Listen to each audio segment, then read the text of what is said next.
located deep in the jungle of Sellersburg, Indiana, far behind the barbed wire, entrenched somewhere inside the confines of Pop Music Academy, lurks the deplorable, unredeemable hosts of community service radio.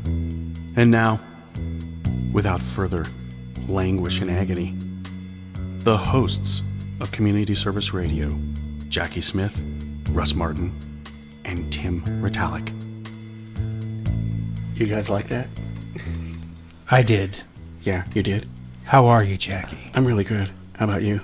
I'm quite well. I'm you, fine. Russ? I'm And great. how about you, Russell? I'm doing great, you guys. Okay, I think there's one thing we need to remember here. This is not NPR. Blast the ears really well. You're good at that, Tim. You know, I heard something. Yeah, the levels are really good, and how about if we do this? Ah! I heard something said about NPR on television or on radio today. What exactly is NPR? Because they was criticizing it, like as if they were maybe a liberal station of some sort. They NPR? always have been.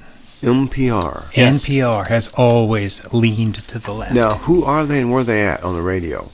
Are they on the Well, radio? Right? They're on the radio. They're all over the nation. They're What- there are public radio stations in hundreds and hundreds. Is that 89.3 on FM? Here in Louisville, Yeah. it is 89.3. Actually, we've got 3 NPR stations. 89.3, which is the talk, news, and information and entertainment. There's another one for classical music. There's another one for, like, Oh, independent music. 90.5. And you said, what Yeah. are they Yeah. again? They're Left-leaning. You know, I heard an advertisement on 89.3 announcing that this station was free of political influence. We know that's not true. Yeah. Okay. I never noticed. I've not listened to them very much. And I have to admit, on Saturdays, I listen to NPR. I There are some overlook. shows. There are some good shows, and there are some shows where they just delight in making fun of conservatives, and I overlook it because, you know, that's 20% of it. I enjoy the other 80%, so I just let it roll like water off a duck's back. Yeah. Yes. It's pretty good, Tim. So, let's talk about our agenda today. Let's go to the show. Yeah. Let's go to the show. Let's go to the show. As you two know, I just came back from a wonderful 2-week vacation in Colorado, Yeah. visiting my family. Oh, well, I think I already told this to you. Remote from Colorado. Did you listen to yourself on that? It was really good. I did. Yeah, Yeah. it was good. The sun was warm. The shade was cool. The breeze was cool. The humidity was 10%, and it got chilly at night. Just traipsing all over the Rocky Mountains of Colorado. Yeah. We spent some time in Grand Junction, where my mother lives. We zipped over the mountains to Denver, where my brother and my sister live. Picked them up for a couple of days. Did some touristy things around Denver. Spent a day touring Nederland and Estes Park. And then back over for a relaxing few other days in Grand Junction. But it was during my vacation that a certain woman I know, who shall remain nameless here, The unmentionable. made the statement that pretty much all of this country's problems are because of greedy people. Oh, really? Yes. Well, here's the thing. Let me give you a couple of examples. You live next door to a neighbor who's got these vicious dogs.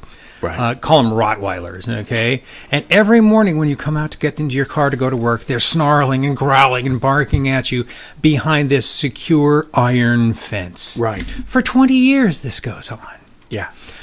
Then one day, some kid from down the street walks by and opens the gate to the fence, and these Rottweilers run out and screaming, snarling, barking, growling, and maul you seriously and put you in the hospital. So what is the problem? Well, some people say, well, the problem's them damn dogs. Not really. But for 20 years, you lived in peace with those dogs. Loud peace, but peace nonetheless. Isn't the problem the guy who let them out? Yeah. Okay. Someone let them out. Someone Someone made Swiss cheese of the gate. Yeah. Swiss cheese of the gate. You can see where I'm going with this.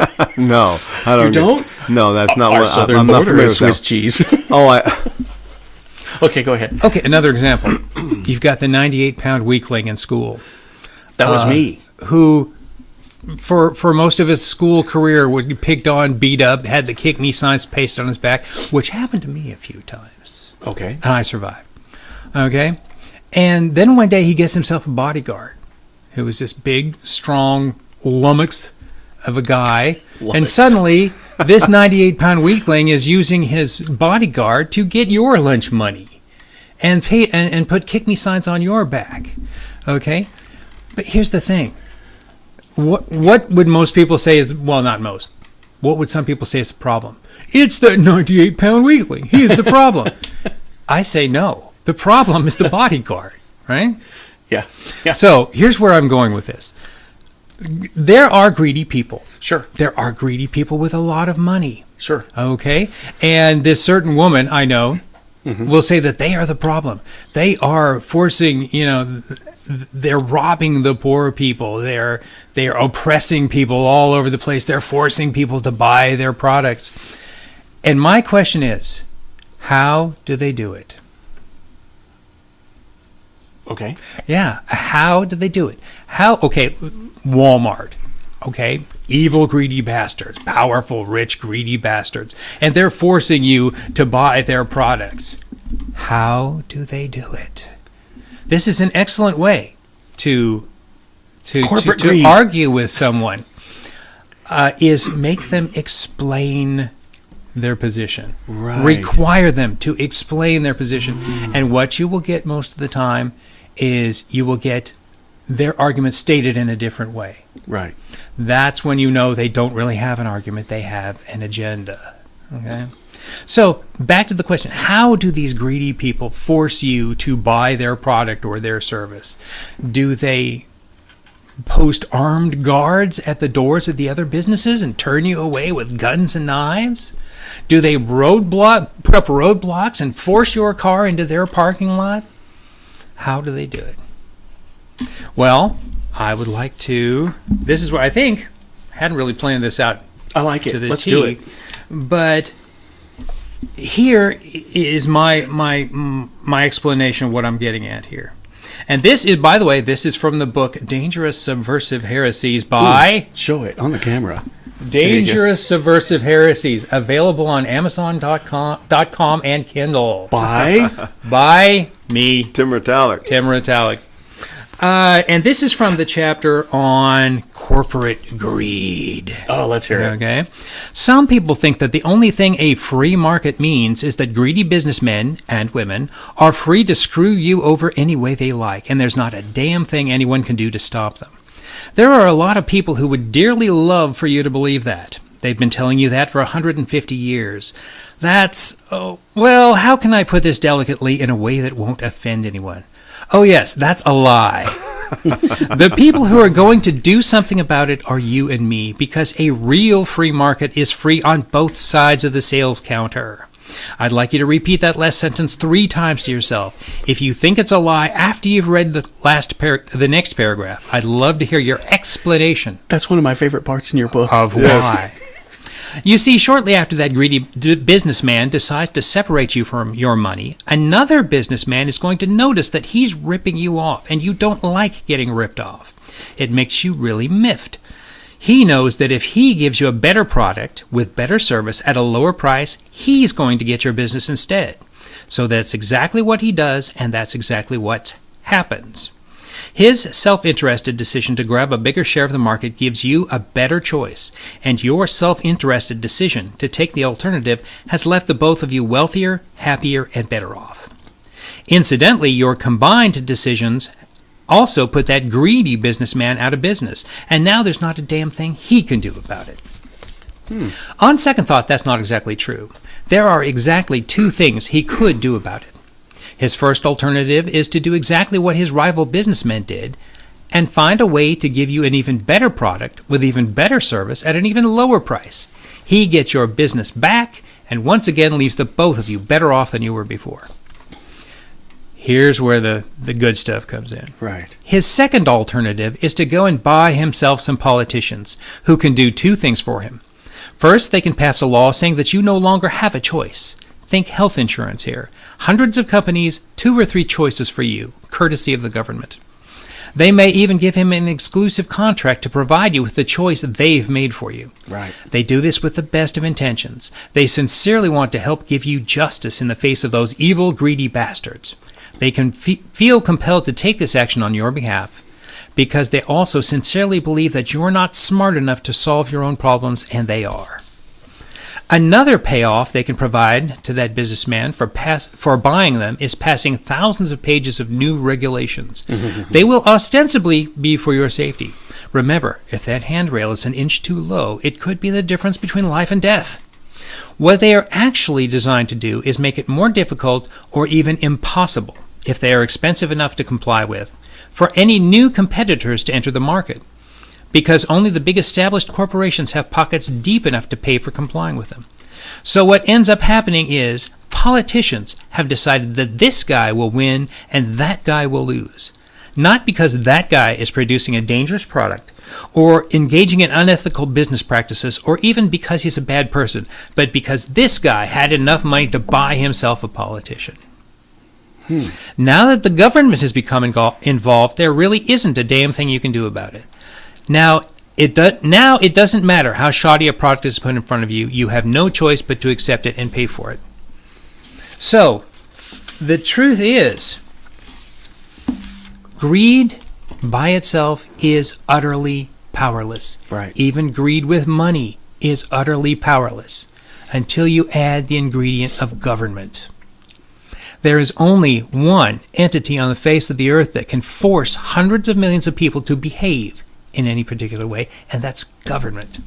That's the biggest enemy. If they don't turn to government to use the force of law, basically bribe the government to use the force of law to get you to behave in ways that satisfy their greed And their agenda, of course. they would have no power whatsoever to do anything to you, to make you do or buy or use anything. Gee, who is it that uses this tactic?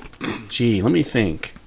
And what is another name for that force or that The partnership the between greed. Isn't there something about capitalism in there, or no? Is it crony capitalism? That's crony capitalism. Crony Yes. capitalism, or in your, or as I like to call it, crapitalism. And I'm not the only one. I did not coin that phrase. But my final point is, again, evil, greedy bastards, no matter how rich they are, can't do anything to you until you add the ingredient of government. So how is the answer more government? It's never going to be more government. Yes. It's funny, you kind of started this little segment with making people explain themselves. Yes. Yes. This morning on Mike Gallagher, someone came on and just started bashing Trump, and she was just saying how she just kept saying this or that, and he was like, "Oh, give me one for instance. Give me one for instance." And she kept rolling on and on and on, bashing. You're not answering. Let me stop you here. And after about a minute of him just not letting her talk because she was just going off, she couldn't come up with one thing, and she ended up just disappearing. But she's been on that show before. I've heard her. I remember that this morning. I heard that. He was on it. Because she never did come up with anything. There's nothing. Nothing concrete. She just kept on. I They bash. I can't even explain that. I mean, I can. When there's nothing that they can come up with, they resort to the last thing. Insults. Okay? That's all they have left is insults.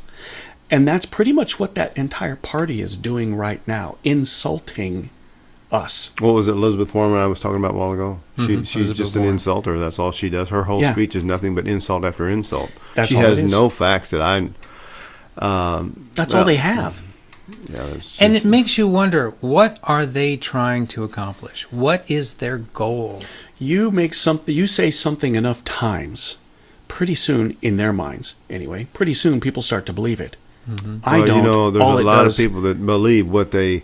Sure. When you take any religion, if you hear it enough times, you're going to you're going to believe what the pastor tells you, what your Even if it's not what's in the what scripture. the priest tells you, whatever, you're gonna be raised that way from a little kid. I have to you're tell gonna you think something. that's going to be true because that's what you've always heard. All that's ever done is upset me Well, when people do it does that. what it does. But I was raised in a Christian community, very Okay. Christian, and my mother was big in the church. My father was more, but my mother was in the PTA and all that, and we went to church every Sunday, twice on Sunday, and one time on Wednesday nights when I was a kid.